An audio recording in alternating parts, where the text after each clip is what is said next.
Today, I'll show you how you can make analog style sounds in a free digital synth called Vital. I'll be going over a few techniques today that you can utilize to replicate that analog synth sound that all of the sounds I'll be making today have in common.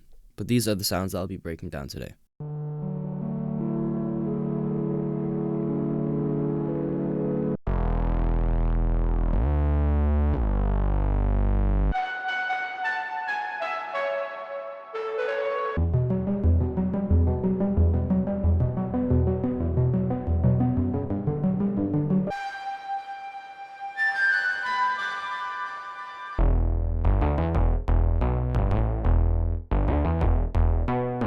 I'm currently working on a preset pack for Vital, which will drop very soon, and these 6 sounds, along with many others, will be included in the pack. So if you're watching this at a later date, there'll be a link in the description if you want to check it out. In my opinion, these sounds have that Moog or Juno kind of touch to them. Of course, a digital synth will never be able to 100% replicate an analog synth, and if you put them side by side, you will be able to tell which one is the analog if you have a good ear for sound. But I think the average listener can't tell much of a difference, and I think these sounds kind of emulate that vintage vibe quite well. If we go over the first synth here, it's very Boards of Canada inspired, and it's got that really dreamy sound.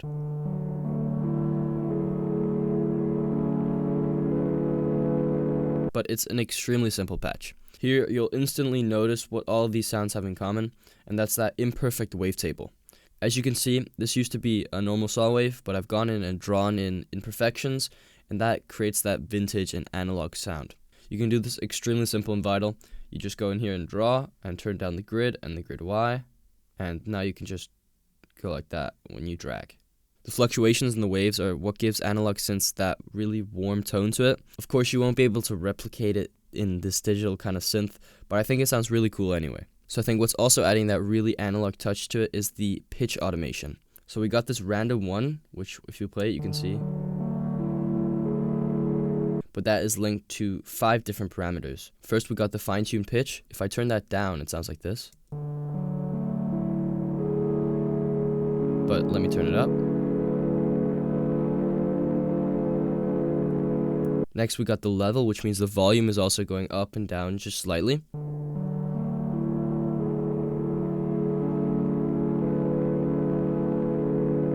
That's creating not only a bit of variation in the volume, but also it's adding a bit more drive because the input signal is a bit higher over here.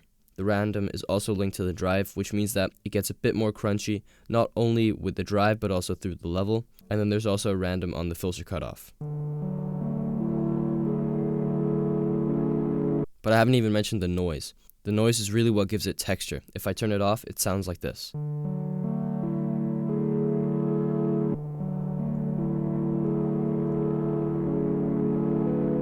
It really gives that muffled, analog-y kind of sound. I can't really describe it. I've turned off the effects and now it just sounds like this. It sounds a little bit too dry. So first we added this filter. That's adding a bit of crunch and some distortion as well. And next we got the reverb to put in space. But that's pretty much all there is to this preset.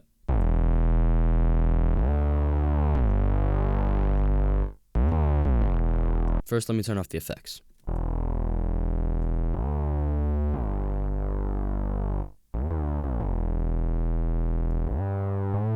Now this patch uses the same kind of techniques that we used in the first one, but it's a little different. You'll see the first table is just a saw wave that I've gone in and drawn a bit onto, and that sounds like this, without this noise as well. It sounds a little bit warmer than a normal saw wave, but you can definitely hear that saw quality. What's really adding everything here is the second oscillator. It's not really the oscillator itself, but it's more that it's playing out of phase with the first oscillator, and that gives that really cool phasey effect. Like the oscillator itself just sounds like this. But together, the noise is also just adding some texture. And we got this filter that's cutting out the highs. On the effects, we got this crunchy distortion. We got a multiband compressor. And lastly, we got another analog filter with some drive on it.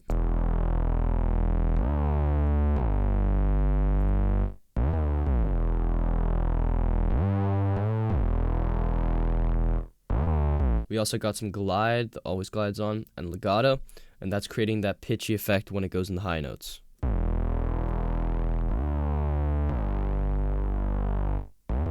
If I turn it off, it sounds a little bit basic.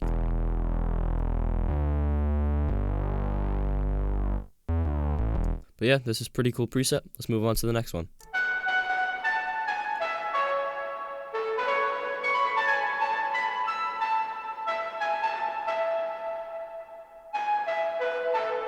Again, I'll turn off the effects. If I turn off the filter and the noise, we got these two oscillators which just sound like this. You can already hear it has a bit of that analog sound simply because I've gone in and messed with the wavetable. And also because that there's this weird phasing going on. Next, we add some noise for the texture. Then we got the first filter. We also got the second filter, which is cutting out the lows.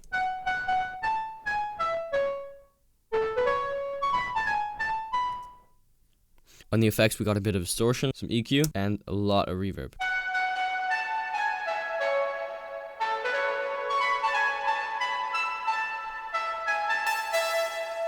And that's this preset done. You can see all these sounds are actually extremely simple to make. They just follow the same principles to achieve that analog sound.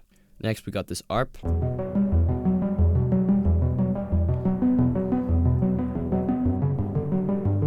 I think this is personally my favorite sound. It's got that really nice and warm tone to it. First, let me turn off the effects. If I turn off the filters and also the sampler.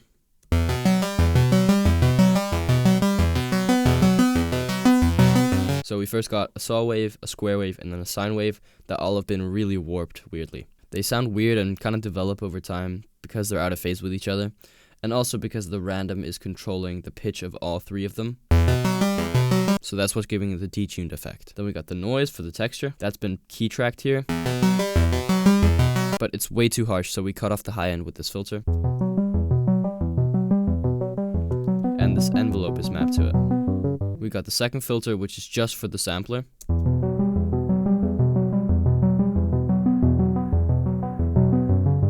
For the effects, we got the chorus, we got a multi-band compressor where the mix is set at like 10% and the release is all the way up, we got a distortion, and then lastly we got the reverb.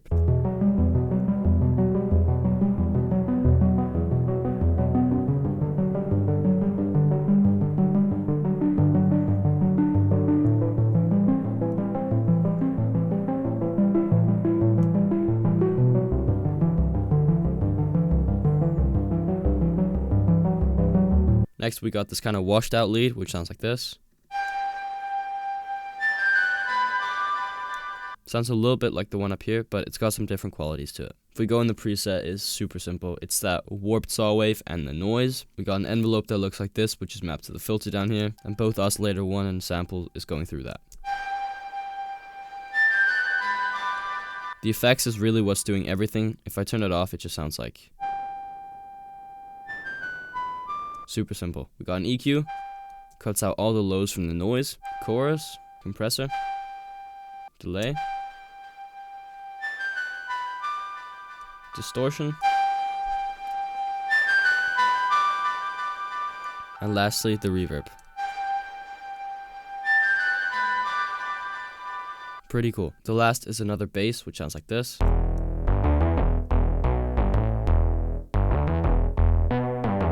Turn off the effects, and turn off the filter and the sampler.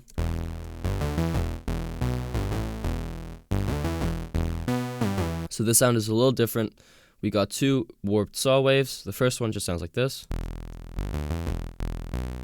It's really only the corners here that have been rolled off. The second one is actually the exact same. You just go here, copy, and paste. But what's setting this one apart is that it's pitched up 12 semitones. So we got one that's playing on the bottom and one that's playing on the top. It still has that phasey effect though. Well, it's because the random one is mapped to the detune of the first oscillator.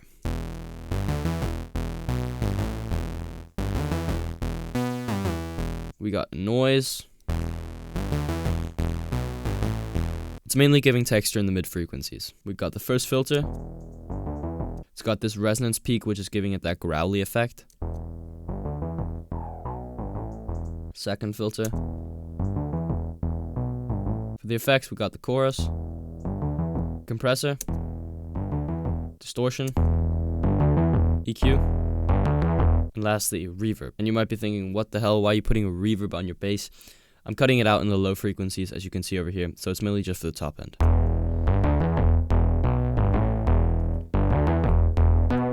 But that's all I had for this video. It's quite difficult to mimic that distinct analog sound in wavetable plugins, but I think with these techniques you can go pretty far. Again, these 6 sounds, along with many more analog style sounds, will also be included in my upcoming preset pack, so watch out for that one.